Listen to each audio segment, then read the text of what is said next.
I run with G's, nigga. Fuck who the fuck you ran with. Sorry I'm late, I just don't give a fuck. Hey, yo. Rocking with the best known unknown podcast on the interwebs. It's your boys, Like to Work, as always. Now live with episode 19. Yeah, 19 on December 20th. Right? We're right in order. We maybe not late for a change. It's going to be the last episode of the year for all y'all. As always, it's your boy, Money Mitch, a.k.a. Light Skin Leader, a.k.a. the Mixed Skin Messiah, a.k.a. Daddy Longstroke, the motherfucking clitoris wrangler, a.k.a. the Light Skin Lord of Flies, a.k.a. for once, officially, Mitch Gaines. Check me out. All my social medias now, Mitch Gaines. Much easier. You made the commitment. I made the commitment. We've been running through mad AKAs, but I like that shit. Out here gaining money, out here gaining bitches, out here gaining status. You out here gaining the brand. You already know it's strong as fuck. We're doing what we do. So you can catch me on all my social media platforms at Mitch Gaines with a Y, not an I, because I'm a little bit gay, so it's alright. I'm here rocking with my right hand man, the funniest man in Rhode Island, as always. Only Chris Allen on everything social media except Facebook, and that's Chris Thomas. That's my government, but don't tell my employers. Don't look up his address and don't look at my address unless you like. I got like the widest, aka the widest name. Yeah, aka white people think white people live here. They don't know that this podcast is happening next door. We taking over the motherfucking neighborhood. Yeah, man. So yeah, we're back at us, man. Add me on Instagram, on Twitter. I need to get better about tweeting more, but I'm stepping it up a little bit. I'm working on my website now too. So I'm be onlychrisallen.com. Onlychrisallen.com. Yeah. All right. Yeah, I'm working, man. I'm trying to grind, man. I'm trying to step it up for 2019. I'm just trying to ride coattails, nigga. I ain't even gonna lie. I am out here. My man is out here doing all the things. I'm just managing a couple things. I'm gonna keep talking some shit on the internet. Y'all make me famous, and I'm gonna kick back on the beach somewhere and chill. How's everything going? I don't know, shit, man. I just got back from Philly. Philly was dope. I love Philly. Yeah, that was my first time in Philadelphia, and like as a fellow Northeast person, like I have no respect for Philadelphia before going there. Right. Not like I don't want Philly people to think we hate or whatever. I just I don't know nobody from Philly really. I've never been there. Fuck their sports fans, like whatever. Like I had no sense of what Philly was. It just seemed like a shittier, smaller version of New York or Boston. It seemed like Jersey's like New York. You know what I mean? It just didn't seem good. I don't know. But Philly, boy, was I wrong. Like, Philly's dope. It's dope, and it's beautiful. It's beautiful. They cleaned up the town a lot more since the first time I was there. They have a bunch of new restaurants and bars. It's a super dope place to live because it's very inexpensive to live there and very walkable. Yeah, it's very we walked everywhere. Yeah. We parked the car when we got there and never took it out again. I walked all around. I did the same thing last time I went there. It was fun, man. Now we gotta get an official vote though for all the out of towners out there who haven't been. Where was your cheesesteak place? Like where do you go for cheesesteaks in Philly? Honest, I've never. Don't tell me you didn't. I don't think I'd ever had a cheesesteak. You're such a piece of shit. I am. How do you go to Philadelphia and not get a cheesesteak? What is wrong with you? Are you American? When I went the first time, I was super young, and that's I think I went more reason. I went with like slide that shit in cheese whiz, throw some ketchup on it like a good 6-year-old. And then if you do that, you're an adult. You're a fucking heathen. And the last time I went for like a wedding, so we had one night out, then the wedding, and it went out for a little bit. So I didn't do a lot of touristy stuff besides look around. Besides one night, and I was just hit the bars and went to restaurants and brunch and so forth. So see that is one thing that's very different for me. I usually travel like that. Like I go out, I don't really hit a bunch of touristy shit. Like maybe I'll catch a museum or like something like that here or there. I usually catch a game in whatever town I'm in if there's like a cool stadium to see or something. Yeah. But usually I just go I go out. I want to like meet people. I hate feeling and looking like a tourist. Yeah, I'm the exact same way. Even when I moved to Boston, I refused to do the touristy stuff. I didn't do the duck tours. I didn't go on the Freedom Trail, whatever it's called. Yeah. I just wanted to be. I like to feel the people. I want to know what people here are actually like, not absolutely the history and shit. Yeah, and the people were cool. The women were surprisingly in Boston. No, in Philly. Oh yeah. There were some lookers out there. I mean, I was there with my girl, so like I'm not gonna say too much. You can side eye. No, hold on. Let me. We have limited time, but no, Philly would produce some stories. But yes, some talent as well. Yes. We went to a burlesque show. That was the reason I was in Philadelphia. Was someone you know was performing? Yeah, my. I don't ever give out my girl's name over here, so we're good. Yeah, so my girlfriend's best friend, who she works up here, she used to be part of this theater company. They put on like a holiday burlesque show every year. And like, like, I don't even know how to describe. It's a holiday themed, like, all, very, sexually open, gender queer, like a lot is happening on this stage this night. And we show up and like, all right, cool. Like, me, like, this is my element. This is going to be fun, cool, whatever. Yeah. My girl's already like blushing in the face before we even sit down. Like, what are we about to get into? And I walk over to go grab a drink. It's like $6 for a glass of wine, right? Like normal price, like fun. Yeah. $10 donation, open bar. Oh. Forget about it. Done deal, right? So $10. I am 7 glasses of wine. That seems like a mistake. That seems like a business mistake, though. Yeah. $10 open bar at a burlesque show. Community theater does not do business. Come on. That's like an open bar at like a close to the strip club. Oh yeah, come on. But what was crazy, like this is why I love shit like that. Is like.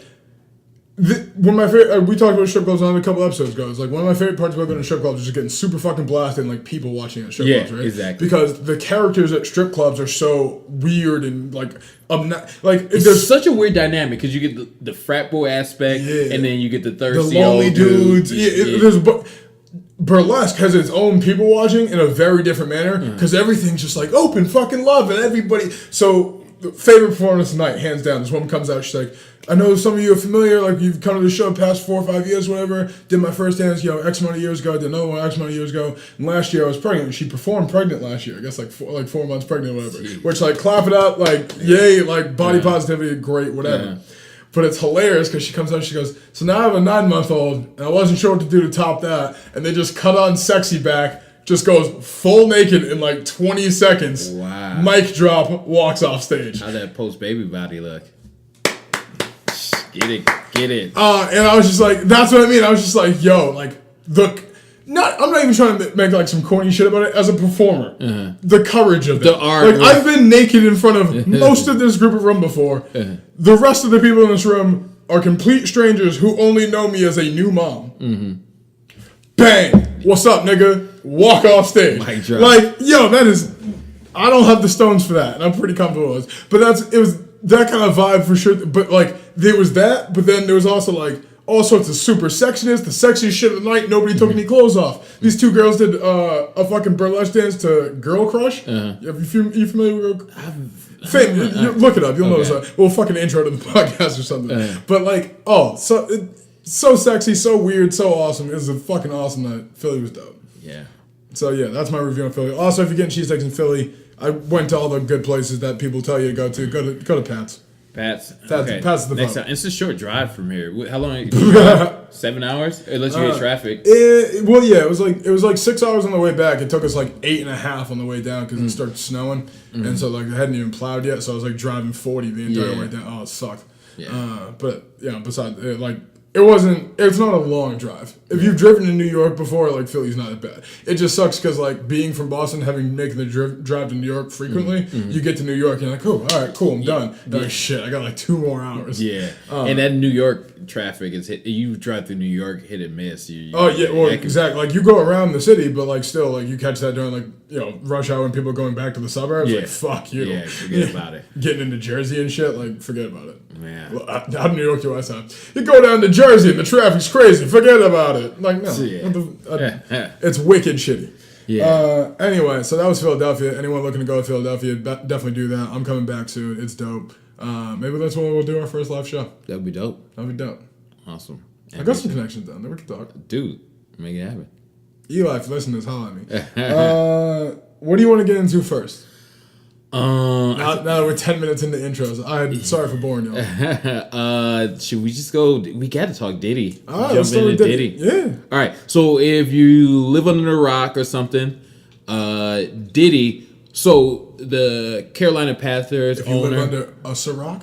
A Ciroc. Oh, the pun game. The pun game off the backboard. Hey, yeah, right? Clanking.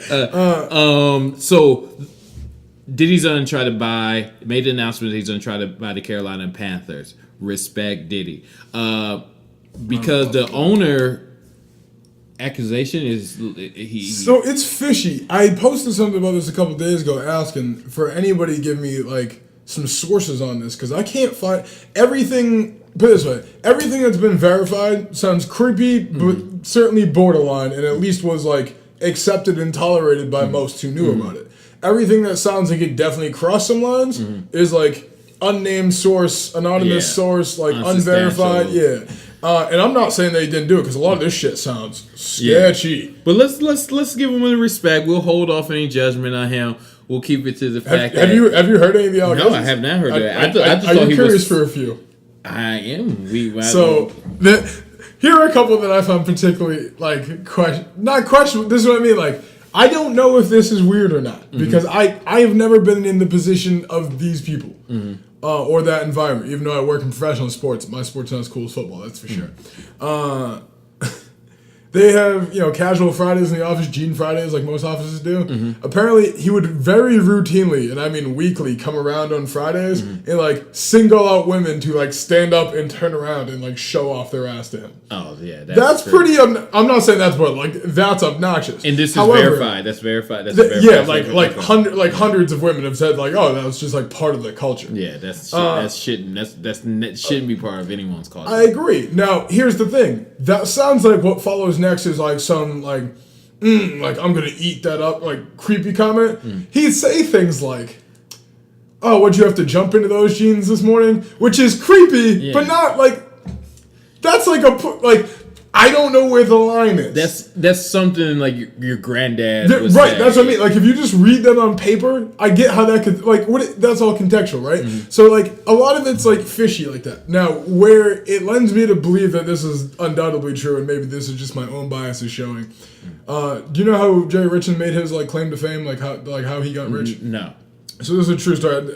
I do concede I did a little research on my man Jerry here because I wanted to come prepared for this.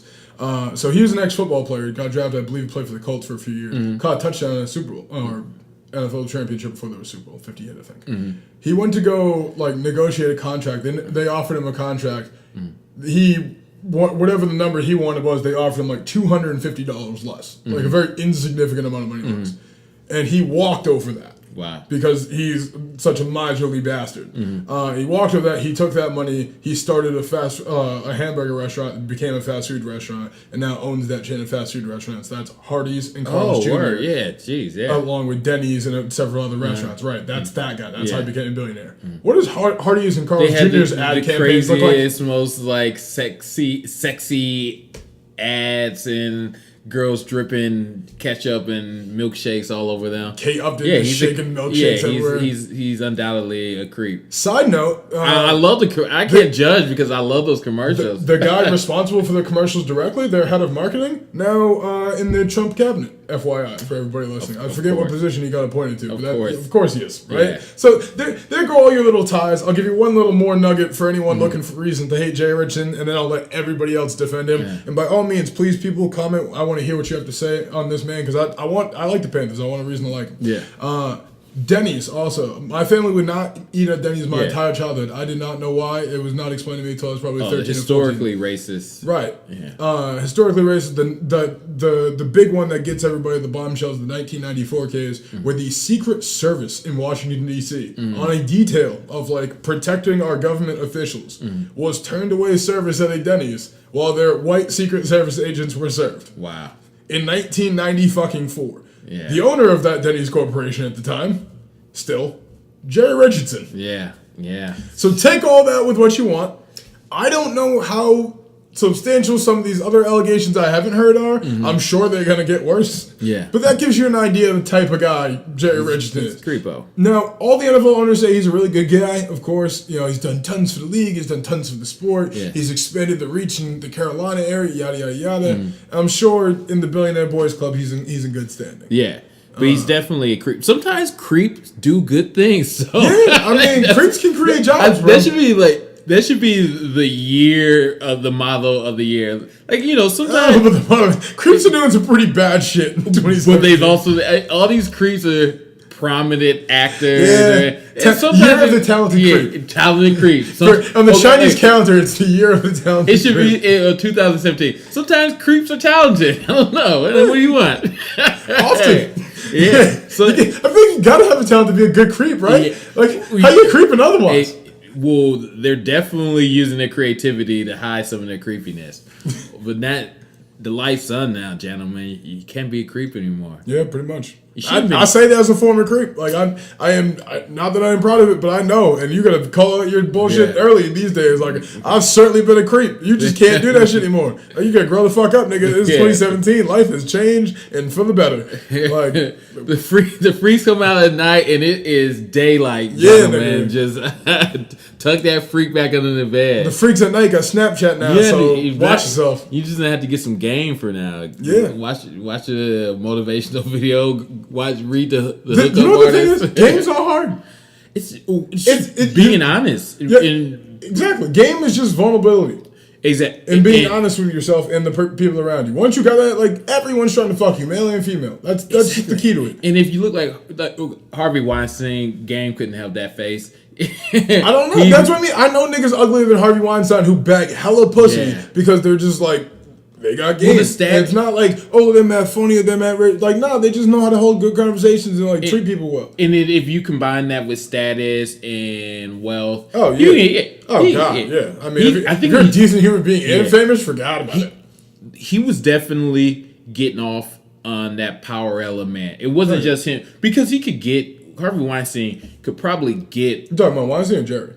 Weinstein. Jerry, all these gentlemen, I use that very loosely. All these guys were, it's not just getting in the sack with these girls or doing something sexually with them. It's this element. I think they got off to their status and their control over these women, and that's their freak. You know, whatever. I'm no psychologist. I mean, like, I will armchair psychology. But that's what I'm saying. Like, is it? I don't even know if it's armchair psychology put two and two together. You know what I mean? Like, if I was born in 1926 and some woman born in 1991 is parading around in front of me in jeans, and I feel like I have the status to say something, and I do, and like I'm from the 20s, I probably don't think this backlash. Like, I'm probably not even. And that, I guess, is like the sad part of this all. Yeah. I really don't know sometimes if some of these dudes know they're wrong. Yeah.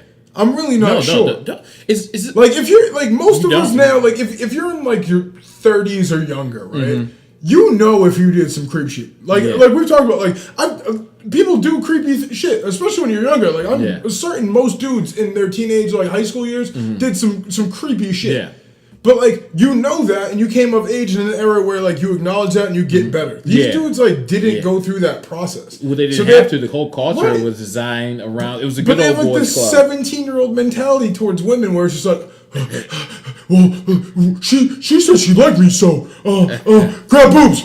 Like, you know what I mean? Like, what is, like, dude, what are we, fucking 12? You're just seeing tits for the first time? Like, I don't know. I don't really get it. I think a lot of people are socially. And he's like 80. Yeah. And like, you're not changing an 80-year-old. That's just call it what it is. They are trying to get him out of here gracefully, though, and to some extent, I think that's the reason. And I can't really. I haven't heard anything yet that makes me feel like he should go to jail. I'm glad he's losing his team. Yeah, and Diddy steps in. Diddy, yes. Sorry. Let's get to the original point. Diddy steps in. Savior Diddy. Lord Diddy. And I have always Baby Jesus Diddy. I've always had. I go through phases with Diddy where Diddy's the man, or then I see some stuff Diddy does. I'm like, man, I'm just sick of Diddy. And then I've been sick of Diddy since 1995, and somehow this nigga's still the man. Yeah, and that's what I mean. Like it's kind of like I'm sick of Derek Jeter, but Derek Jeter will forever be the man. Exactly.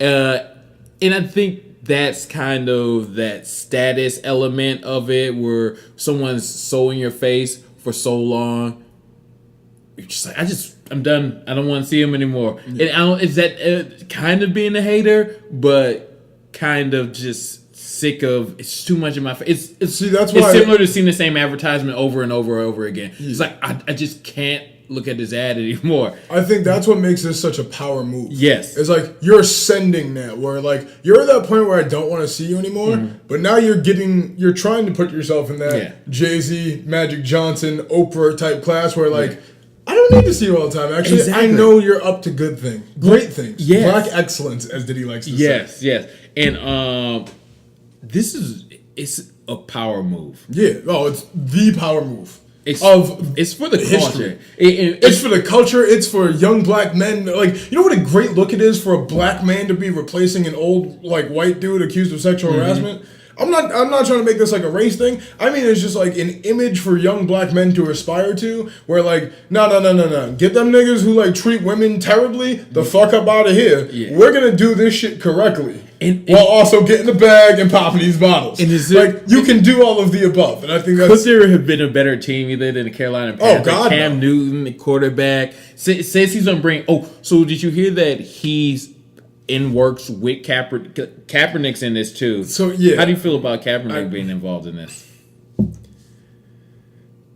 I'm gonna choose my words carefully here, because I know we have a pretty pro Kaepernick audience, but also I have some pretty pro Kaepernick stances, and I like Cap. Yeah, I said to you about Diddy off air before we started this. It's like, obviously you have to put together an ownership group, right? Yes, and that's part of like why they're in talks, right? Mm-hmm.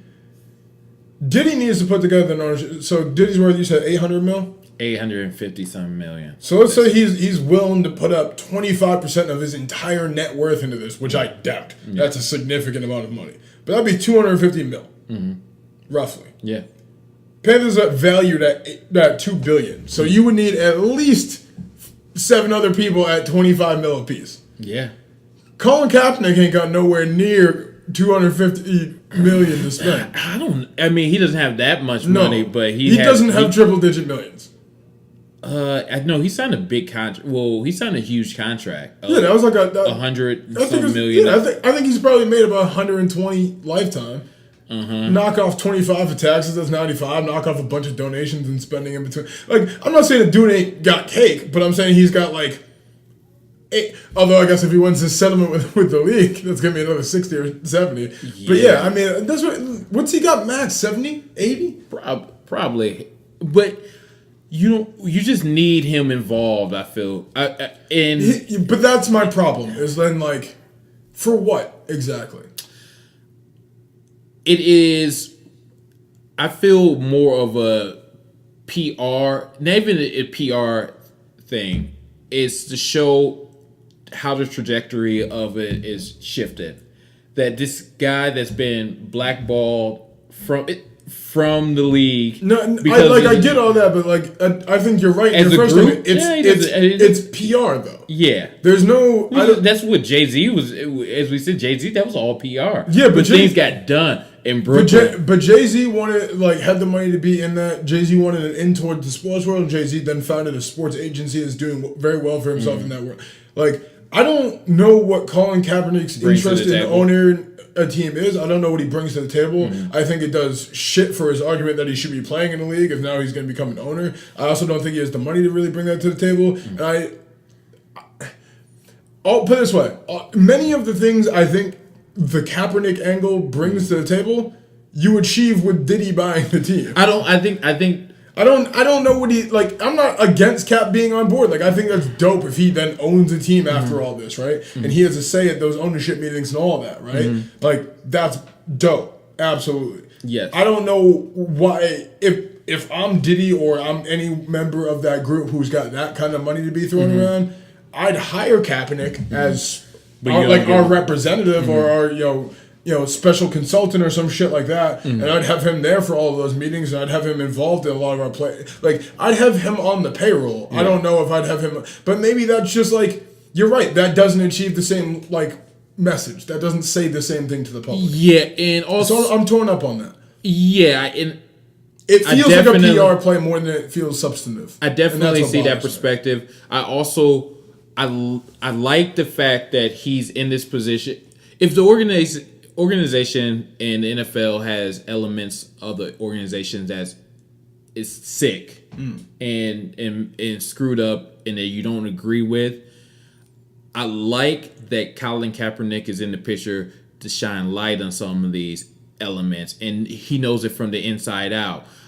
Does he need to be an owner to do that? I don't know. But, I mean, it definitely puts you in a better position to affect change if you're an owner, though. That's that's undeniable. And I get that. And I appreciate the fact that he has stake in it. And even if he does, even if he's just a small minority owner, I like how it feels. I also think if he's a small minority owner, they would make a point of him being the face of the ownership at many of those meetings and like, you know, fucking those breakout sessions and the off-season meetings and the you know, whatever, you know what I mean? Like, I feel like Kaepernick would be in that room and his presence affects a lot of difference. It definitely does. And that's fair. Does. And also, it makes a great story. The guy that the NFL cast out of course, comes but back like, as owner. You know, depending on how it goes, though. Yeah. Like, it could also make a treacherous story that ends up being like a cautionary tale to keep niggas in line. You know what I mean? Like, that's what I mean. Like, I don't want that to go the other way, and there's a lot of vulnerability there. It's definitely like, what happens if you know the owners of the league vote to, you know, strip Kaepernick of his team somehow a year into this? Yeah, could they do that? I mean, and why would they? I mean, the owners of the NBA got together and got Donald Sterling. Well, you need, no, I know you reason need cause. But I'm saying, but get, you're gonna tell me 31 powerful white men can't come up with cause to get Colin Kaepernick out of it would be position tough. of power? Anyway, haven't we seen that story before? Anyway it goes, whether Kaepernick's in the picture or Kaepernick's outside of it, they're walking on eggshells. Yeah, that's fair. I just but it's the risk that needs to be done, and Diddy's the right person to do it, I feel. I think so too. I'm just going to say this. I know nothing. I don't think this is the case. I'm making no accusation. Let us all pray Diddy ain't the next nigga to come out with some accusations. No, it would have came out already. Diddy's been in the game for so long. Sure, I agree. But look at some of these names we're seeing. Russell Simmons just came out. Yeah. Come on, man. How long Russell Simmons been in the game, dog? I was hearing stories about Russell Simmons being an icon to Chris Lighty. Chris Lighty put niggas on to artists who niggas put on to artists who put on to artists that we got put on to. You know what I mean? Like, this shit goes back. Harvey Weinstein's what, 70? You know what I mean? Like, niggas is coming out late. So, like, don't act like Diddy. Like, really? That's like, it's saying Diddy's an icon and always been the top of hip hop. So, does he need to do that? Who's not? He dated J-Lo. Dude, what? He even had to. He dated J-Lo. How many dudes have we said that about? That's all I'm saying. That dated J-Lo? 0. I said Alex Rodriguez didn't do steroids because he was dating J-Lo. And boy, was I wrong. Oh, no. All right? He couldn't. He's got everything in life. You know what I mean? Yeah. With steroids and, you know. Yeah, I know. I'm just fucking around. But, like. No, I think. I'm with you. I don't think so either. But you're going to sit here and tell me you feel confident saying that a 90s rap mogul is safe from sexual harassment allegations? I think Diddy is. I hope so. That's all I'm saying is this. Like, I want this to happen. I want Diddy about the Panthers. Let me make that very clear. Mm-hmm. I kind of now, through this conversation, hope Cap's involved. I think that's important. I hope there are some other, Curry, for instance, talking about the Curry family being involved, which would be really dope. Not just him and Aish, like him and Aish, the brother, the parents, like a family investment in the team. They got cake. Yeah. And you talk about that majority investment share, those are some people you can start looking at. And I feel there should be other, get Hove in there. Oh, I agree. Like, get Dr. Dre in there. Dr. Dre got more cake than everybody. I'm thinking Dre. You can't. No, you couldn't have Hove because Hove has NFL players. Oh yes, that's correct. That's what I mean. There are people. Hove would sell that. No, I don't think so. You don't think that? No, I think I think he makes more money off the agency than owning the team. Honestly, well, not more money, but like I don't know what's going on with this camera. Yeah, no, I shouldn't say more money, but I think there's enough money in that. And it opens more doors for him because you can have your hand in every, like, you're not sealing your fate to any one sport or any one team for that matter. Like, if your players are on a bad team, then you can negotiate contracts for them to go to better markets and better teams where they make you more money. Yeah. You know what I mean? Whereas if you own the team, then you got to figure that out at home. And I think that's not his business acumen. Yeah, and like Jay-Z's a global guy. I think he knows how to do things globally. He doesn't want to be locked into one place. That's true. And what he's doing is much to the difference of Diddy, I should point out, by the way. Diddy's very much a local guy. Yes, and what Hove is doing is representing the actual athlete. So I respect that. That's a great position for Hove. He represents the athletes. Diddy keeps in touch with the younger culture. Like, I think there's a lot of good things and that hasn't reached its ceiling yet either. No, not even close. Yes, but a lot of niggas with rock hats in the MLB signing $200+ million deals. Yeah. So I love it. I hope it goes down. I hope a bunch of more people come and I don't see how. Who else would you like to see involved in this? You know what the real big problem here is? We don't know any famous people from Carolina besides Michael Jordan. Michael Jordan fucked it up for everybody. Yeah. And he ain't even from there. He's from New York originally. Yeah, he born in Brooklyn, but he was raised. Yeah, I know, I agree. But I'm just saying, like, can you name, like, other famous people from North Carolina? I'm saying this is somebody national. I'm sure there's plenty of people in the South who could do this with their and I'm sure there's... But especially in, like, a football capacity?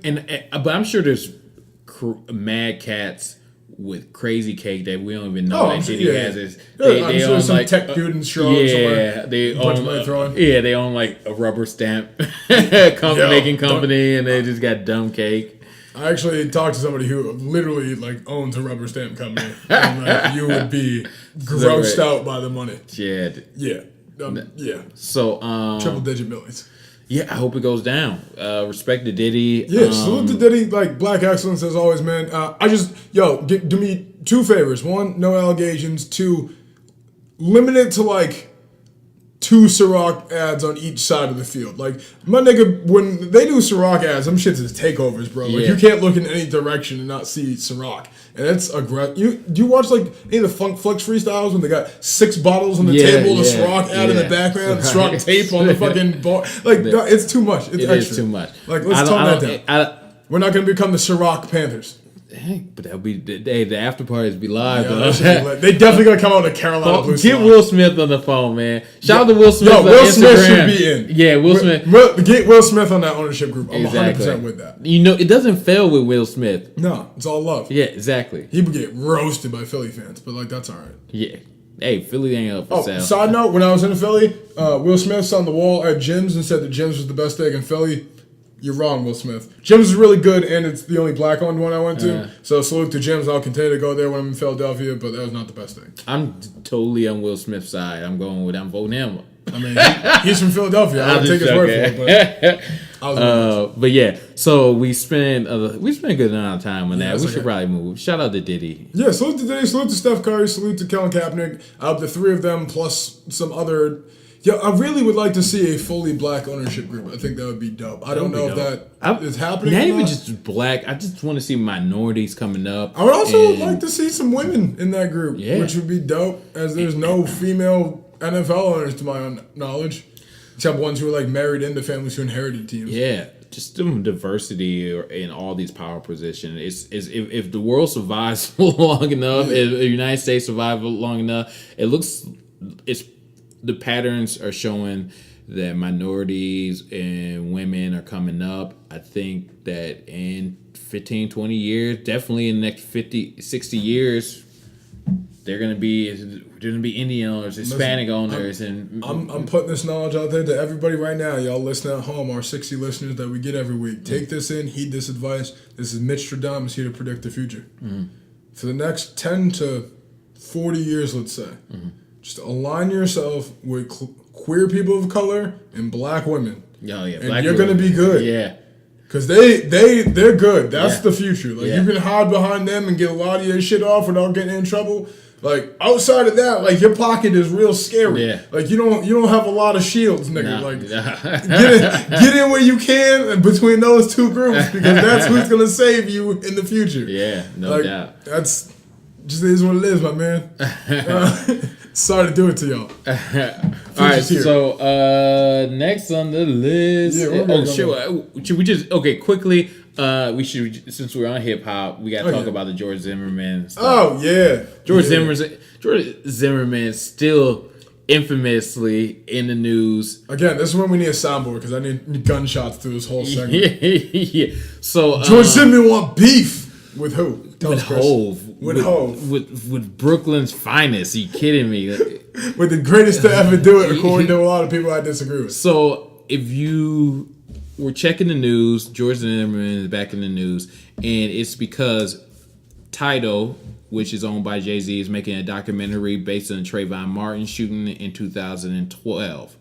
I guess the documentary directors were doing their due diligence, and they went to George Zimmerman's ex-girlfriend, they went to his parents' house, and maybe some other people. When you say went to go interview them, or we know how they do these documentaries. They just pop up. And they're just hey, we got some questions for you. Yeah, they pop up. They on your doorstep like Yo, dominoes. I really don't understand how people don't get shot doing that, especially down like south. Well, they don't, and I'm sure they come and probably in suits with their cameras, everything. I'm just saying, you show up at my front doorstep in the middle of the night with a couple of cameras. I don't know who you are. Like, yeah, I'm sure they called and reached out before, and no one answered because I'm sure that's not what they want to talk about. And assuming they get tons. I mean, George Zimmerman seems to really want to talk about it. Well, he does a lot. I think he wants to keep his family. It seems. He wants to keep his family away from this, and I'm sure they take a lot of heat from it. And to bring it back up, it's fair. Yeah, and you should probably stop selling paintings of it. Well, how do you? He's very lost memorabilia soul from the murder you committed. Yes. So they show up there, and however it got out, he finds out about it. Well, I'm sure he knew that. I'm sure they sent him all kinds of letters and so forth. But he makes a statement that he doesn't want them showing up at his family's house and that he's unprotected. I'm misquoting him, but something in the source of he doesn't like his family being approached about this, and he knows how to deal with people who threaten his family. He's been doing this since 2012, the same year that he shot and murdered Trayvon Martin. Then he said that he was going to feed Jay-Z to the alligators. You get, which sounds a little delusional because you were losing a fight to a 16-year-old. Yeah, man, nigga. Like you don't. Yeah, this is Jay-Z. This is Hov. Like to quote Fox News, he sold crack cocaine for 16 years. Yeah, I don't know that that's the nigga you want to threaten. Yeah, exactly. And behind the scenes, like gun duel. Yeah, to feed one to the alligators. It reminds me wherever the fuck those take place. It reminds me of. I feel like he's got a guy for that. No, it reminds me of that scene in Batman, Dark Knight Rises, when the guy wanted to. He came to threaten putting Batman on blast. He's like, I know who Batman is. You don't see your vehicle crashing in the cop cars and so forth. And then the dude, the old black dude, what's his name? That with the deep voice. Oh, James Earl Jones? No. Morgan Freeman. He's like, oh, so hold on. You're saying that you think that the richest guy in the world is quietly sneaking out at night and beating up bad guys with his bare hands. And this is a guy you want to threaten to blackmail? Yeah. Like, good luck. It's like that's like Jay-Z is Jay-Z's the closest to Batman. He's Batman. he is like Jay-Z, the richest man in the world from Brooklyn who probably like if Jay-Z gave a few people, Jay-Z, Will Smith, and they were like, Chris, somehow they got my number and they're like, look, John. Jay don't got your number? You ain't Jay may have my number. I don't know. But I'm sure he could get it if he wanted. And he called me up. If him, Will Smith, like Obama called me up, was like, yo, John Smith on 201 Main Street, he needs to be killed. I'm shooting him. I don't even know. I'm assuming they wouldn't lead me in the wrong direction. I'm just like, all right, what is the address? Okay, I'm shooting this guy. It's just like that's all. Like Jay can call up anyone and just. I think it's important that Obama is on that call. Yeah, if Obama, yeah, I ain't shooting nobody for Will Smith. I'm shooting Jay-Z. Why would that? I'm definitely shooting somebody for Obama. I feel like he's got the power to get me off the hook. The other two, like you got a lot of money, but once you're the feds, it's the feds. Chris, Obama got some sway. Yeah, I'm just doing it. I don't know what. I just feel like. Jay-Z, if you need help with that problem down in Florida, where the fuck George Zimmerman living now, you can holler at my man, only Chris Allen. Yeah, we out here handling that work. Yeah, I just gotta do it, man. They wouldn't leave me wrong. That's actually a joke that I'm working on. Is that I don't want to give away. I give it away. It's the same premise. That's like if like Will Smith or Jay-Z asked me to shoot something, I'll do it. Yeah. But if Jesus came down and was like, hey, man, you need to go kill this guy. I was like, what'd he do? That's a bad joke. I should not do that.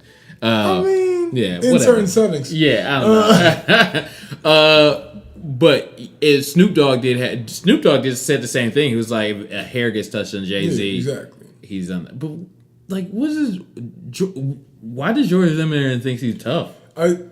Because not for nothing. If you got away with murder, you'd feel pretty tough. That's just a fact. He as somebody who knows niggas who got away with murder, like it makes you feel kind of tough. He got. That's not me, for the record. Anyone listening? One, he shot a teenager.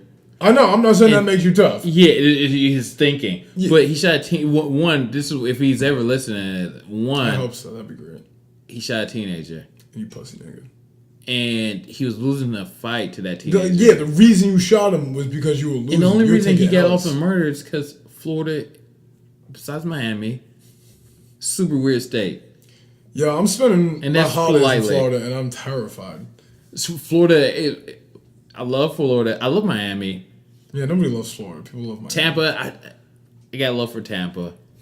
Or Orlando's kind of. Keys are cool. Yeah, but yeah. Fix your laws, dog.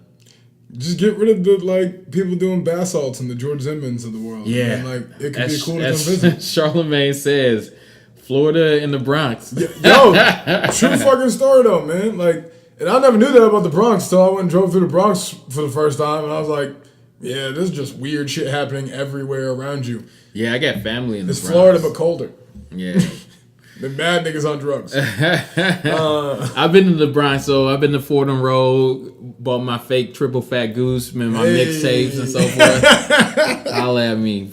Out there loud on Dykeman. Yeah, man. Shout out to the Bronx, though. Nah, I'm a Brooklyn kid, but that's all good. I got love for Brooklyn. Brooklyn's changed a lot, man, but Brooklyn's dope. Brooklyn's, my friend who I used to live with, she lives in Brooklyn now. She moved down there. She's like, oh, come visit. I was going to New York. I was like, sure, whatever. Shoots me an address. She lives on Flatbush Ave. I'm like, yeah, it's not the same. I'm like, I remember the last time I went to Flatbush Ave. I remember hearing about Flatbush Ave. I remember my daddy telling me stories about not to go to Flatbush Ave. Yeah. You sure you live on Flatbush Ave? I came through this shit. It was nice. It's weird because I used to talk to this girl out there who lived in Brooklyn, and she lived in I forget where she was, but it was her apartment, and you passed a Whole Foods, and then you past the projects, and the wolves was out. So the wolves are not far, even if you know the wolves are still in Brooklyn. That's what's crazy. It's block by block. Yeah, it's real different going through 3 different stops. Oh yeah, on the 10. Yeah,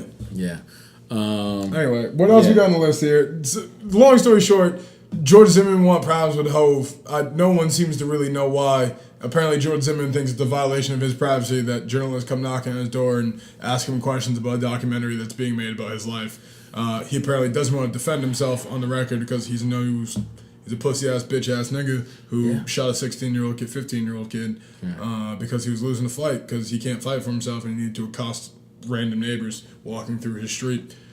Fuck you, George Zimmerman. I hope you have a very short life. That's all. And he looks like a fat pug. So. Yeah, for real.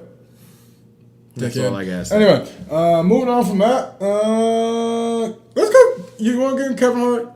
I feel like that's lighter, but still semi-serious. We got a little bit of time. Kevin Hart was on the Breakfast Club talking about defending whatever. Oh, when we tried Did you listen to it? I listened to the clips from it. I haven't listened to the whole thing yet. People may not know this. We discussed the Kevin Hart thing when it happened, when the news broke. That's the only episode of this podcast we never aired. That was it. No, we never aired that. Remember? Oh, okay, yeah. Yeah. I remember that. Yeah, because that got wild off topic.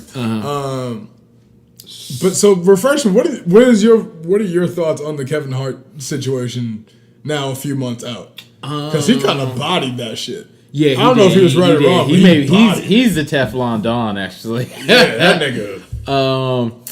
Caught 10 million ways and good. He owned it. Yeah. Which like we talked about, own your shit, fellas. Yes. It's the only way you can approach that situation. He took it on the chin. Every guy can be in that position. No matter what your status level or power level, you can get caught, And he described the whole story about he was supposed to go out of the country. It got canceled. He was alone in LA, and he just decided, I'm gonna go to Vegas. He goes to Vegas by himself, thinking that if your actual thought is I'm gonna go to Vegas, I'm gonna go see my wife and children, then this is probably. I think his wife was somewhere else. His wife was out with family somewhere, so he was dolo and was supposed to fly out. So he decided. He said pretty much his intentions were true when he got there. He starts going. You ever gone to Vegas with true intentions? No, okay. I have not. But I'm not married. Also true. But here's the thing: in Kevin Hart's defense, there is something in the Vegas air. Like every time I go to Vegas, we always decide to have a chill night on the Sunday or on Monday, or on Sunday, because we'll spend a whole couple days there. You stay Sunday, the compose yourself, have a chill night, have a dinner. Every day, every time I go to Vegas, it ends with us going straight from the club to the airport. It always turns into the most ridiculous night. So I feel like I'm on Kevin Hart's side. Sometimes you don't. It's something in the air, that thirst. There's an extra bit of thirst in the. All right, so let me ask this question then, because I don't know what the rule in this is. If you're married, can you go to Vegas solo? I'm not saying solo like without your girls, like with your fellas. My nigga went to Vegas alone. Yeah. Nobody's making a good decision. The whole reason you go to Vegas with other people is to have enough people around you to be like, I agree that looks fun, but maybe we shouldn't. Yeah. Like, you know, like you need a couple of friends like that around. Yeah. If you're going to Vegas alone, that means you didn't trust anyone to see what a bad decision you were about to make. Yeah. That you went to the kingdom of bad decisions. Like alone, dolo. Yeah. That seems like a bad choice off rip. Well, okay, it seems you sound like, I feel like that's his argument. That's his girl, his wife. That's like, no, you went to Vegas by yourself. No one, you went to hide your dirt. Well, I mean, if your excuse is, well, I was in Vegas, what you expect to happen? Then nigga, what was you doing in Vegas alone? He just wanted to, maybe he just likes to gamble. There's a lot of places I don't know about the West Coast actually. I don't know other places you can gamble out there. I assume others. But Vegas is Vegas. Listen, I agree there's reasons to go to Vegas alone. Ain't nobody going to Vegas alone for like the weekend and not. Like, nah. I don't know if you dating somebody, you packing a waitress, you hiring somebody. Like, I feel like if you're in Vegas for more than a day, like chances are you're having some sort of sexual experience. Especially you have Kevin Hart money. Yeah, exactly. That's my point. It's just trouble. We're just like a limitless account. But you could be in Idaho and be in trouble with Kevin Hart. Yeah, anywhere it's a lot harder to get in trouble in Idaho than Vegas. That's true. If you go to Idaho for the weekend solo, I trust you might not just like go get a good set of French fries. I don't know, but like if you go into Vegas alone, you're not there for the chicken wings. It's trouble. But okay, so he owned it. He did. You know, and he talked about how his wife stayed by him. Yep, his wife stayed by him. It's still a process. And I'm not going to give you guys can go check. It's a long interview. It's 50 minutes or so, and he breaks it all down. Things seem to be in order. He's going to completely tell all during his new special, which he kind of flipped that. Yeah, I called that at the time. He pulled the Jay-Z. He pulled the Jay-Z and Beyonce. He flipped that. That's the rollout now, baby. They own the money on it. You know? If you've already peaked and you're the good guy or the good girl, the rollout now is like relationship infidelity, body like the admit and apologize, and then roll out the new album. Yeah. Like that's, Kevin Hart is crushing this shit right now. Yeah. You can't do this if you work for UPS, guys. So, don't try this at home. This is not for you. Your shit's on. Take the Mitch Gaynor approach. Just tell your girlfriend up front that you're planning on fucking other people. It'll go much better for you than you trying to roll out your comedy special. I promise you. That's gonna get 8 out of 10 people stabbed. Look here, baby. Look. I was talking to my boys and they suggest, and I listened to the Late to Work podcast. So they said honesty is a route. So what I'm gonna tell you is that I'm gonna every once in a while I'm gonna just step out. You and get someone shot. It's my favorite line to go to when you're trying to like bring up like a difficult conversation with your girl, your guy, whoever you're dating or whatever out there. Is like, oh, I was, it used to be back in the day, oh, I read this thing. Now it's, oh, listen to this podcast. And so you go, oh, I was listening to this podcast. And, well, they were talking about how, like, realistically, like, temptation out there in the world is kind of crazy. And we spend a lot of time apart. And, like, I don't know, maybe we should have a conversation about sleeping with other people. That's probably not going to go well for a lot of people. No, it's not going to go well for a lot of people. But great for me, though. I recommend it. Try it out.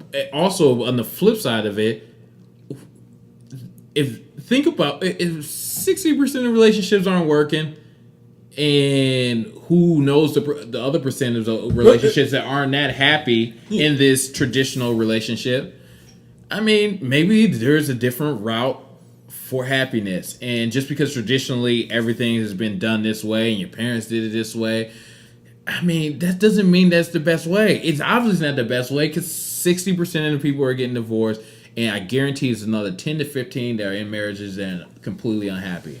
Here's the part of that stat that I think people ignore, which I think is dumbfounding. We talk about 60% of relationships fail, right? 60% of marriages, I should say. Yeah. That's just marriage. That's 20% of the population. Yeah. So realistically, that 60% is like 12% of the population. That means that 80% of the rest of us are failing at because we're all trying to be in a relationship. I don't care how, like, oh my God, I'm so happy to be single. You are. Like, we all want partnership and companionship. The human life craves that. The most, solitude, what do you call people who are recluses, right? Yeah. The people who enjoy their solidarity the most, their solitude the most, like even those people need somebody eventually later in life. Yeah. So we're all trying to figure that out. That means like 85% of us are failing at relationships all the time. Yeah. My God, like maybe it's time to make some concessions. You would think the model's broken. Let me ask you this if we have time. I'm gonna ask you this question. You tell me if we have time to get into it. I was hearing this debate the other day, and this was a really curious question. When back in the day, really up until maybe the 70s, right? Relationships, marriage were sort of a business deal. Going back hundreds of years, it was very much a business deal. You like bought your wife, right? Which is terrible and wrong in all these ways.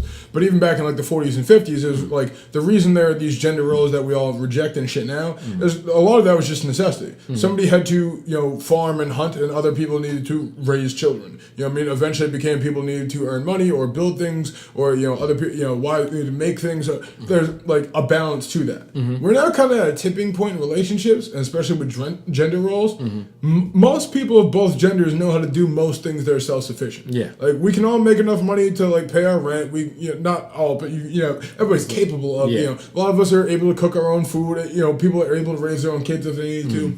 We don't need a partner for those things anymore. You need a partner for love and companionship, and like you need a friend. You need somebody you can really get along with. Does that make relationships easier or harder? Because before, you could write off a lot of shit and be like, well, I need you, so I'm willing to look past this. Now it's, I don't need you. I'm not looking past shit. I need the one. I'm happy I found her, but like, you need to make compromise to find the one, I feel like. I think everything about today's society makes relationships a lot more difficult.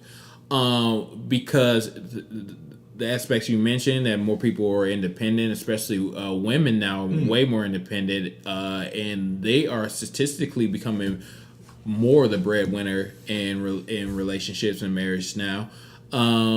Also, technology, media, dating apps, how much more time we're spending, and the wife and husband, or women and men, are spending at work. I think it's substantially more difficult there's less things binding these relationships. On the flip side, I feel like in a lot of women that I know will say that, I don't like dating apps because it's ruining people. People have too many options, or I don't like, the aspects that we mentioned previously.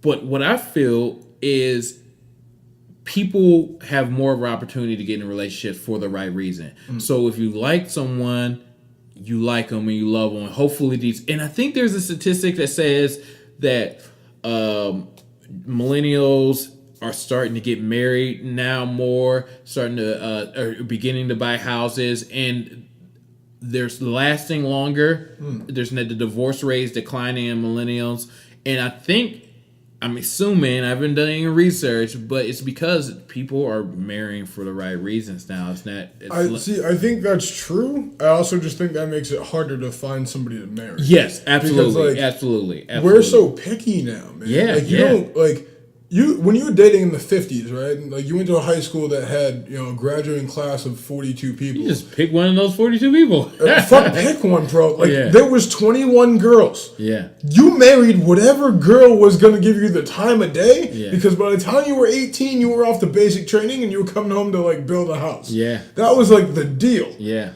Like, there was no options. There was no weighing. Like, well, she doesn't like the bands I like. So, she kind of has just a weird, like, mole behind her ear I don't really like. So, like, nah, this is going to... And we can be that specific now. It's like, oh, well, he's under 5'6", so, like, height's a terrible example because women have always been picking tall dudes. Oh, but, like, yeah. I have tons of jokes on that. Oh, facts. Yeah. But, like, but all these little insignificant... Like, I hear dudes will, like, all the time, like, the boob size thing is the one that gets me more than anything. Yeah. I've never understood the obsession with boob size. 2 reasons. A, I get to look at other people's boobs all the time. It really doesn't matter. How much time do you spend on the boobs? I spend plenty of time looking at boobs. No, I don't on spend the boobs anything.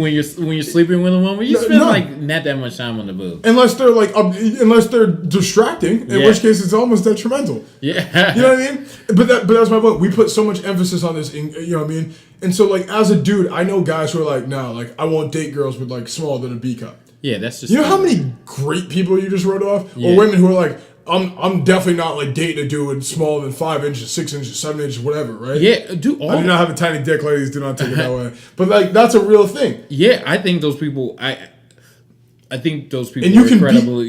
You box... But are they shitty for that, or you're just like you're allowed to be that selective now? Like I don't, and I hate more than anything like fucking liberals who will try and paint people into a corner with the whole like, well, you refuse to date blank type of people, so you're whatever type of bigot. It's like I don't hate tall people because I don't date tall women. Yeah. You know what I mean? Yeah. I'm sure like women don't hate dudes with small dicks because they don't date dudes with small dicks. It's just what they prefer. Yeah, whatever. I think that's, but like you have that kind of selection now. And that's crazy. No, I'm completely against. You're against this. Why? I'm against because I have this one joke you have that a I small do. dick? No. You can check my rap sheet. Hey. Yeah. No. I'm completely against boxing yourself in. When a woman asks me, "What's your type?" Oh, my favorite. I don't have a type. I just like cool people. I like beautiful people. I don't have a type, and the reason is if I meet a girl and she's dope and her personality is ill and we get along, do I care if she's blonde, brunette, big tits, whatever? I don't care. But once you box yourself into you put yourself into so many different boxes, you make it so hard to find someone. And not even you're looking for someone, you make it so hard to build a connection with someone that you could have possibly had a great life with. Oh, yeah. I do this. I'm not gonna do the whole joke, but like the end of the joke is like, will women say that I don't date tall guys, and it's a long drawn out joke, but it's like, and then like they hold on to this ideals, and they're 50 years old still with the same theory. It's like, yeah, I'm just looking for the guy, the man of my dreams. Like you met the man of your dreams. He was 5'2". Yeah. You curved him. It's like it's a wrap, dude. Like I guess my issue is like we've gotten to the point where. It was bad enough that, all right, you curved every dude under 5'6", right? Yeah. But now with the dudes over 5'6", you curve every dude who doesn't like EDM music, right? You curve every dude who wasn't a philosophy major. Like, you start, like, with all these more and more bullshit filters. It's like, you curve every dude who's not, didn't go to an Ivy League. You curve every dude who, drives a car made before 2010. Like, whatever, like, the lines are for people. And this isn't just women. Men do these exact same things. Yeah, absolutely. But it's just like, at what point are you, like, really only ruling out who you think you want, which is usually wrong? Like, if you've ever asked somebody what they're looking for, we're all always wrong. Ask your friends. They're usually right, and they'll usually tell you something different than what you thought you wanted. And I'm not even suggesting that a woman or man settle, but I'm suggesting that you will allow people who doesn't fit in your ideal type, your quote-unquote type, it doesn't check all the boxes. Allow yourself the opportunity to get to know this person, have a conversation, have a drink, and if the chemistry's not there, then it's not there. But but it could be there. First dates are like interviews, man. You should go on as many as you can get. Honestly, like I tell people all the time, I take every interview I get offered, even when I have a job, just because I think it's good to get practice and it's good to get out there and like see what else the world has to offer you. And I feel pretty similar about dating, honestly. Yeah. Like go out there and go on every first date and see what those people are about. You're bound to make some friends. You're bound to have some funny stories, and you might meet somebody you want to be with. So, yeah, absolutely. And you can end up not in a Kevin Hart situation. You cheat on your wife. That can happen to anyone, man. Shout out to Kevin Hart. He has that Teflon Don. That doesn't happen if you meet somebody you can be open and honest with. True that. All right, we're at an hour. Is that enough sunny optimism for today? That is some sunny. Go find you somebody you really bond and believe in. No doubt. All right.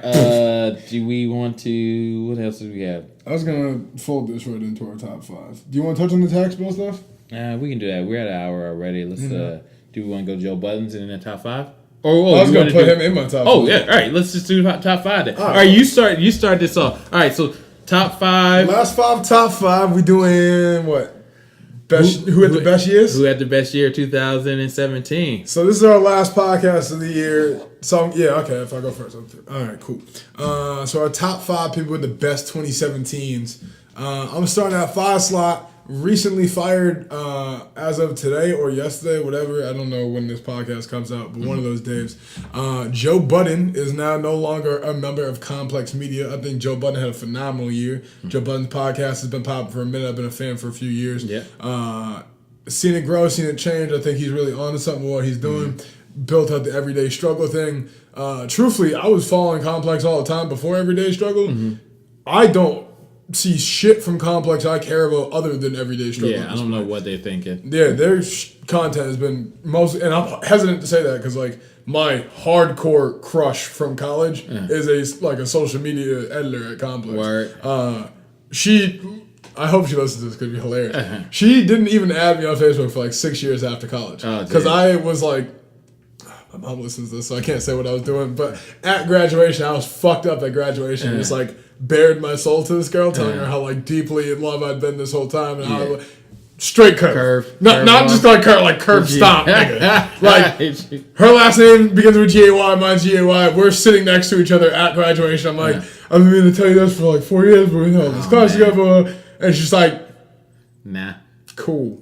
And just turned. And I was so heartbroken. It was brutal. So now we're finally friends and she works at Complex. And I'm here to tell you this is not a personal vendetta of Complex. This shit's been trash. Joe did a lot for them. I'm sad to see him go. Yeah. I'm a Joe Budden fan in general. Yeah, he's my favorite rapper. So, but on Complex defense, Joe wasn't being that professional. I mean, no.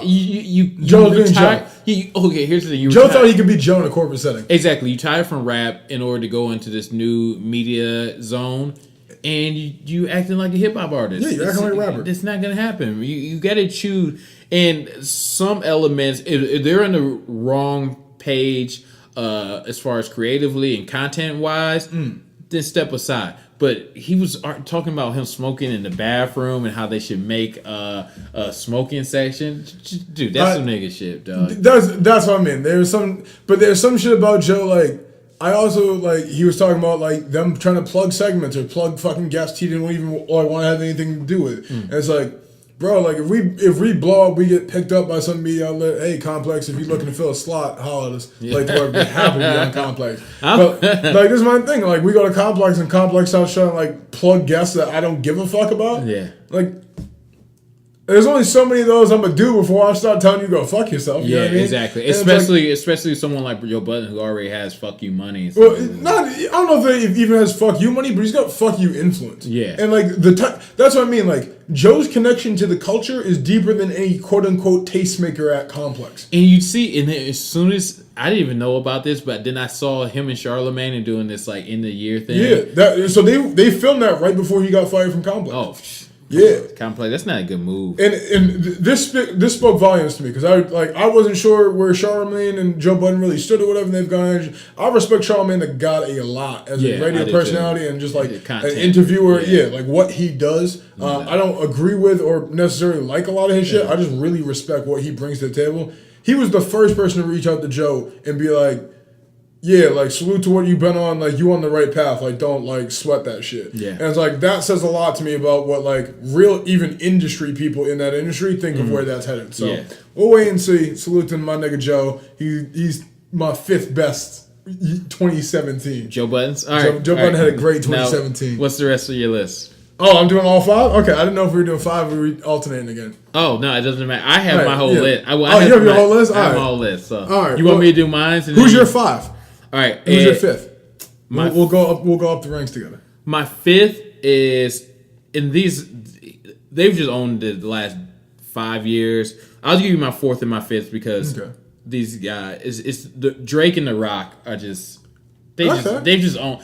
They haven't had a bad year. No, that's right. Did Drake have that strong for 2017? He always has a great year. I agree. He's always had a great year. I don't know that his 2017 was that strong though. He put out an album that's still charting. Okay. I will leave. charted because he's Drake. That's what I mean. I don't know. I will leave to them all. I will go. I'm not even hating. I just don't feel like Drake. I will go my number 5 as Cardi B. Yeah, she's my 4. So okay, Cardi B is my 5. Okay, that's fair. She's my 4 slot. Who's your 4? My 4 would just have to be The Rock. Oh, yeah, see, I agree. Side note, while we're running through this quickly, do you think The Rock is running for president in 2020? I think it's real. I think so. I think it's very real. Yeah. You heard it here first. Conspiracy Theory Podcast, late to work. As always, best known, unknown podcast on the internet. Document this shit. The Rock is definitely going to be... I'm not even saying he's running. He's going to be the president. Yeah. That's frightening. So where we're living in. It is. This is the last days, fellas. Ladies. That's scary. All right, who's your 3rd?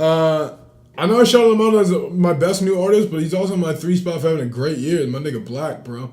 That album started off the year crazy. He's got a couple Grammy nominations. He's off to a really good start to his career. Yeah. In the vein he's in, he is very purposeful about like a lot of niggas don't know what he looks like. A lot of niggas don't know his like brand or his like he just likes getting the music out there and like letting niggas like talent shine. And he's a real talented cat. So like salute to Black. Like he's my 3 spot for sure. Yeah. My 3 spot will be Donald Glover. Yeah, he had a big year. Big year, dude. Great album. Better TV show. And he was in Star Wars, right? Star Wars. He's in The Lion King. Yeah. He was in, I don't know if Spider-Man came out, but he was in Spider-Man. Just a little role, but still. He's killing it. Yeah, a little role in Spider-Man, a lead role in The Lion King, a lead role in Star Wars, a Grammy-nominated album, and an award-winning TV show in a year. He's killing it. You guys aren't doing shit with your life. Do one of those in your lifetime. I'm not doing shit in my life That's what I mean. If I could do literally any one of those things, my life would be completed. Yeah. So that's a pretty talented year. I'm gonna give my 2 spot to a couple. Can I give it to a couple? Yeah, yes. Beyonce Jay, nigga. Okay. They had a great year. I was thinking about putting Jay on there. He's actually Jay's on there like as an honorable mention because he did get a little bit of trouble. I'm sure that didn't feel good for him. But here's the thing. I don't know that felt so bad for him. I think it was a real. This is what I mean. I think Jay-Z had a great year individually. Mm-hmm. I think Jay-Z had a great year of growth for black men in general. I think Jay-Z's year of growth and expansion represents a lot for hip-hop culture and a lot for the example we're setting for younger black men, especially people of my generation. And I think none of that is possible, like usual, without a strong woman backing, forgiving, believing, and empowering him. And then also doing a lot of fire shit on her own. My thing about Jay, and like this is the same thing with like Jay and Drake and The Rock. Like they, for the last decade, they've had killer years. So it's like Jay had a great year, but it's like like Jay doesn't feel any different. Childish Gambino, Donald Glover says like, I fucking killed it. I think that's why this year I would give it to them as a couple because they feel different to me. Yeah, okay. And by the conclusion of 2017, Bey and Jay feel way different as a couple. Way more powerful, way more unified, way more on the same wavelength. Like that power couple shit. They feel Barack and Michelle of hip hop. Yeah, absolutely. You know what I mean? Yeah. And like it's that rarefied air that really like set it up. Like Jay's Jay, Bay's Bay. You know what I mean? Yeah. They both sell out arenas before now and after now. You know Absolutely. What I mean? But I think something about this year really like got them into that, that black and white interview. Yeah. Jay. You know what I mean? No doubt. All right. I have a very controversial one, so let me hear what you guys say. We're at 2.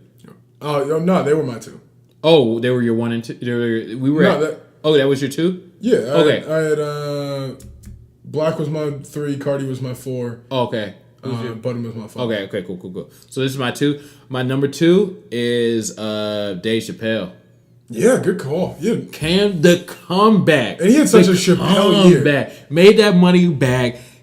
2 stand-up specials. Yes. 2 stand-up specials. Got that Netflix money. He dunked on them and won. Walked off. Did you hear the story about the Tribe SNL thing with him? The Tribe. So he was like contemplating his comeback, right? And he said, I forget who he's with. I think it was Rock. There's a couple other people, a bunch of them like hanging out. A couple, Q-Tip was there, or whatever. And they were like playing him some of the new record or whatever they were working on. And it was like, man, the only way I'd ever do a comeback is if they had y'all on like Saturday Night Live, like joking around. Yeah. And it's like, fucking call Lauren. We could probably make that happen. Yeah. And he called out Lauren Michaels set and was like, yeah, I'll come back and do Saturday Night Live. Like, y'all have Tribe on as musical guest. And Lauren Michaels was like, done. Dude. And like that's essentially what spurred him to then go like, yo, call Netflix back because I'm sure they've been calling. Yeah, you know what I mean? And be like, all right, I'll do it for the bag. That's and what's then up. They coughed up the bag, Power and then another bag, and another bag. That's got to be the thing for 2018, man. Lifting people up, man. Yeah, man. Yeah, lift yourself up and bring everybody with you. All right, who's your number one? I'm not saying personally I liked his year. Let me make that very clear. In fact, I detest his year. But it's undeniable that Donald Trump had the best 2017. Oh, yeah. I mean, I don't know because I feel like his 2016 may have been better because I think he enjoyed winning more than being president. I agree. I 100% agree. That's why I did not give it. I thought about leaving Trump. He who saying he had the best year that I didn't like, but he probably felt the best. But I'm thinking about all the heat he's taken, how that office is. I'd be inclined to agree with you, but here's where I'm going to cut you off, and I'm going to use your own words against you because everything said on this podcast can and will be used against one of us. Not 5 minutes ago, you said we want to judge us by who really changed everything that we thought about them or like how they were feeling about their world. I think everything that we thought about, even as the election happened, even those of us who hated him, a small group of us at least had some sort of thought like, well, maybe he's just too dumb or too entertaining. Like, he'll placate to the right people and we'll all be okay. That all fell by the wayside. Everybody who hates Trump is now terrified and the world is literally, the sky is falling and I'm frightful like our country might not exist by the time we record this episode next year. Yeah. On the other hand, like, the people of the Trump ilk and the Trump camp themselves are looking around like, holy shit, we're still here? Yeah, exactly. It's been a year. We survived this shit? Yeah. Like, we're still running the country? Yeah. That nigga's had the best year ever. He's had a solid year. Like, maybe in totality. I think he's stressed, though. He's having the best year since Hitler. Put it that way. Oh, my God, I'm going to get killed for that. Yeah, I know. Like, I was like... Someone had a joke that, like, it must have been... I need to learn how to say that funnier before people play this someone part. had a joke about, like, it must have been great being the Nazis from, like, year blank to blank. For like, real, though? Yes, because they weren't... Whatever. I'm not saying I agree with them. I'm just saying, like, if you were somebody who did agree, like, weren't you crushing it for, like, a 3.5 year span? Yeah. Where you thought, like, the world was going to look... You know, like you wanted it to look. Yeah, they were the Monstars for a little bit. That's what I mean. It must have been great being a Monstar for three quarters. Right. And then Bugs and Mike show up. Yeah. All right. Let's go, Bernie Sanders. You playing Bugs, nigga? My number one is. Can we make that remake? No, just let that. They talk about having LeBron do it. Yeah, that'd be terrible. No, just let that. Some things don't need to be remade. All right, my number one goes to. I feel like Conor McGregor had the number 1 year. Dude, Conor McGregor is. Okay. Dude, went from UFC winning 2 belts this year in UFC to. Did he win 2 in 2017? He might have won 1 in 26 at the end of 2016. And he lost earlier in 2016, right? That's when he lost it. Because he lost to Diaz and then yeah, but exactly. And that was 2016. I think he might have won 2 belts this year. Okay. And like beat the rematch of what you call it. Then won 2 belts this year. And then got cleaned up, but made $100 million yeah, and became one of the biggest. That's a pretty good year. What you get into Mayweather space and like. From a cage fighter to be in that space, that's fair. From being on welfare 5 years before to $100 million, that man, and he's probably the top athlete. I mean, can if we're gonna talk about Conor McGregor having the best year ever, then we obviously need to point out the best thing he did this year, right? What's that?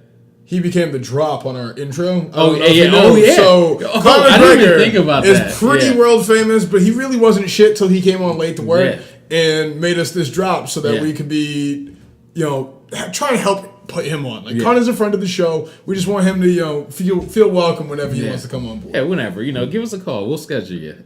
Now that being said, I want to revise my number one because you're right. We just can't give out any more awards to this bitch ass nigga Donald Trump. Yeah. And all being said, in the world of Trump arrogance, you got to be self-confident. So I think we had a pretty good year. Yeah. I think we had the best 27 year we did. of everyone. I feel like 2018 is going to be doper, though. Yeah, Like, my individual year was pretty mediocre, but, like, late to work as an entity, I feel like had a very strong year. Yeah. I feel like 2018 is going to be a stronger year. We're coming in hot. We're coming in hot in 2018. We're going to have some more guests. We're going to have more jokes. More music. Videos. More videos. More interviews. More shit that's going to get me fired from my actual day job. We're going to keep it safe. Yeah. That's one thing we want to. And, Anything else you want to share with the people before we get out of here for the year? No, I did. Listen to the last episode. You want my dates? It'll be on my website soon. Yes. Girls I Met Online is the name of the podcast, the side podcast. Oh yeah, the other podcast. I don't even know where I'm gonna drop it. Yeah. Every once in a while we'll drop. We'll probably share those on our page too if you're looking to check those out.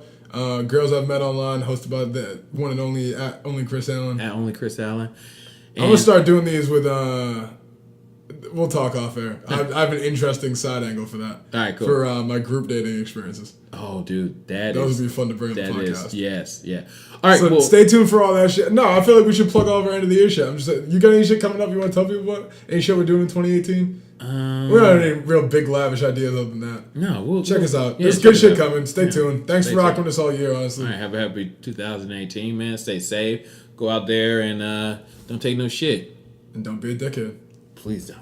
Peace. I got a girl crush.